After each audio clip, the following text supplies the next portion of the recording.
So hello mga Kabil Magic, no, shout out sa iyo idol, stress lovers. Pag check out mo ng ST01 ano. Ayan, ST01 po yan, no. Try natin yung kalidad mga Kabil Magic. Nakikita nyo naman po mga Kabil Magic, yung mga paatras nya, no, kumakaripas. So yung mga nagsasabi dyan na nakapesto na raw yung bola kaya madaling ubusin. So mga Kabil Magic, try nyo rin lumubos na ganito gagawin nyo. Yung salita ng salita habang tumitira, ano, mga Kabil Magic, no, para maranasan nyo rin po, no. Ayan, no, pitik-pitik lang. Oh, tulak-tulak, pitik-pitik. Ang ganda ng tako mga Kabil Magic, ano. Perry ST01 lang yan.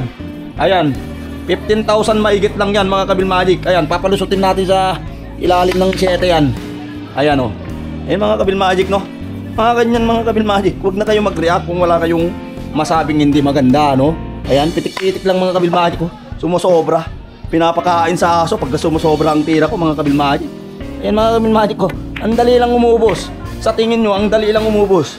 Pero kung kayo ang titira, ewan ko kung makakaubos kayo mga Kabil Magic, no. So ayan mga Kabil Magic, medyo alanganin, no. Ipinaan natin yan ng manipisan. Ayan, no. Maraming salamat sa iyo idol stress lover. 16,000 yan.